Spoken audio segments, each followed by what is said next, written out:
as an American citizen in the year 2026, it should be known by now that you're going to spend more time at your job or occupation than you do with your family.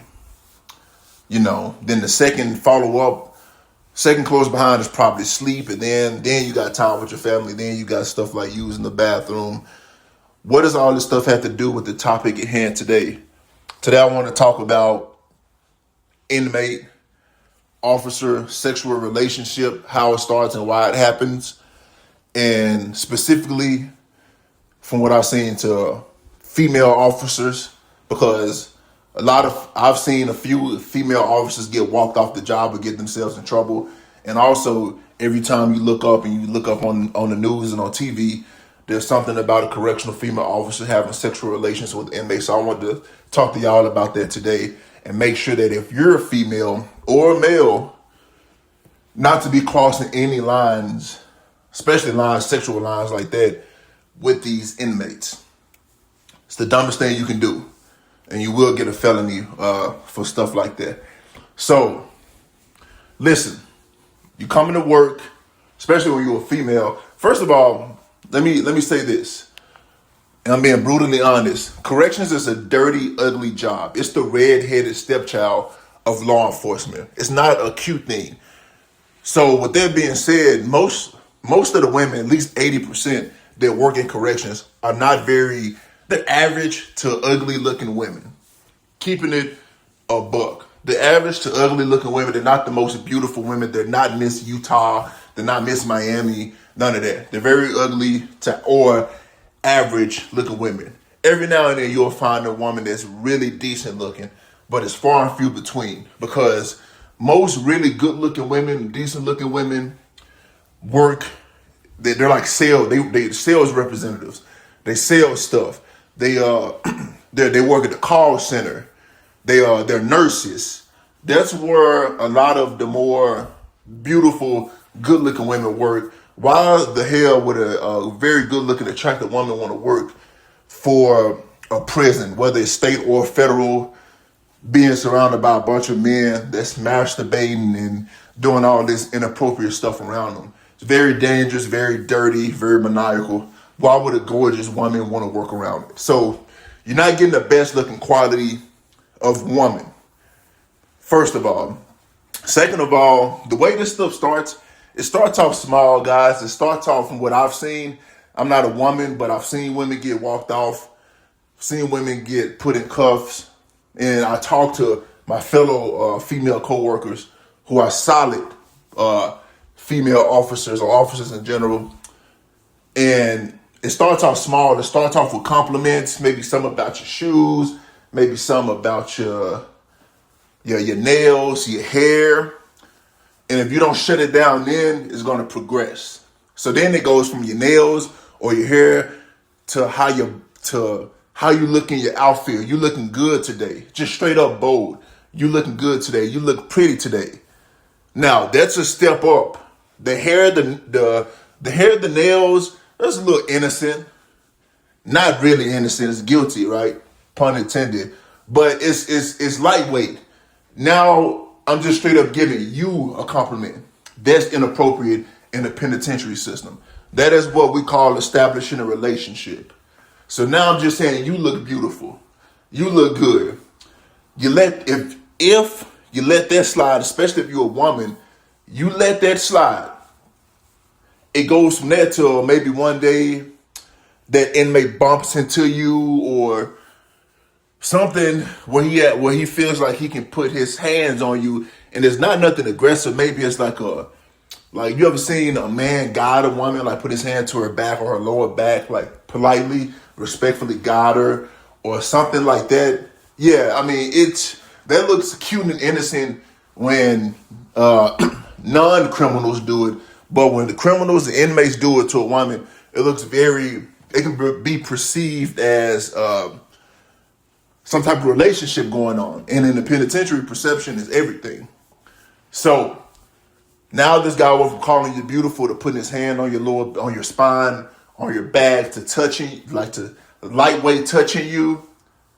And if you let that happen, that inmate is going to think he's in, and he probably is. Judging by everything that we see on the news about if you talk to your fellow correctional officer, man, it is so. I don't know. I have my ideas about why this type of stuff happens, right? So that's how it starts.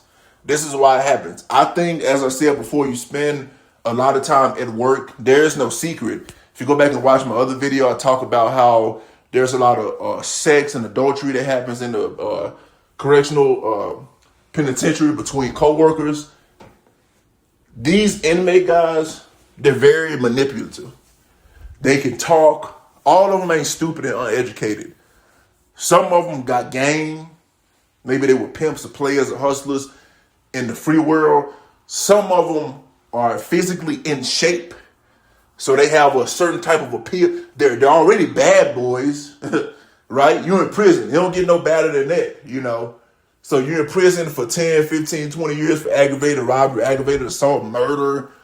So you're automatically a bad boy. Hell, you know, most people think you're a bad human. So you already got that dangerous appeal because you're in a dangerous place. You giving her compliments. She already feels like nobody's pursuing her in the free world. But every day she comes to work, or every time it's her shift, for anywhere between 10 to 16 hours, that inmate is, you look good, you look beautiful. Maybe get them a little touch here and there. So he's playing on your self-esteem, and it's working. And then you give it up to him. You give him the box, the vagina, or you give him head. Once you do that, once you start having sex with them, all of a sudden, you either fall in love, or he has a witness or witnesses, some type of evidence on you. Then he keeps the manipulation game never stops. He keeps manipulating you, right? To the point to where you end up, hey, do you think you can bring me this in? I mean, can you bring me this phone in? Or can you bring me these drugs in? I mean, we already had sex. I ain't gonna tell nobody. I got as much to lose as you do. No, he don't. His freedom is already taken. He's not making money. He doesn't have a family or a spouse or whoever to provide for. You do. But you do it anyway. You bring it in for him because you feel like you just can't say no, or that you in too deep. You've already had sex with him. You end up getting called, and let me tell you, 9 times out of 10, 10 times out of 10, these fools, they gonna snitch. They gonna tell, they gonna cooperate. So I'm not gonna drag this video out, but this is probably one of the more, I feel like every video that I drop on this channel is very important, but this is really important, especially to my potential female officers. And I mean no disrespect when I say that I believe 80% of the women that works in the prison system are either average or ugly. There's no disrespect. That's just from my personal experience. It's very far between you see a drop dead gorgeous woman that works in the prison. Just doesn't make sense. And if she do work in the prison, it's somewhere in the office. I'm talking about in the prison. I'm talking about like in the den with the wolves, you know, on the yard, however you want to call it. It's very, very rare. So this message is to specifically my female officers. Do not get into any type of relationship, especially not a sexual relationship, with one of these inmates. Whatever problems that you have at home with your husband, your boyfriend, you keep it at home. You come to work, you be professional, and you're better off being a bitch. Be a bitch. You know, be fair. You know, don't be unfair. Don't abuse your power, but be rude. You're better off being a rude bitch. You know, if you want to be friendly, be nice, be that to your coworkers. But don't be that to an inmate. You can be respectful. Be respectful. But be solid. Be a bitch. Don't be friendly. They should never touch you. They should never be complimenting you and all this overly compliment you and all this old type of stuff. Be a bitch. Stand on 10 toes. That's all I wanted to say. Give me your thoughts. Have you ever heard, do you know somebody that's been walked off the job, or have you ever heard of inmate and CO, female boss, having sexual relations, let me know in the comment. Make sure you subscribe and like. I'll holler at you later.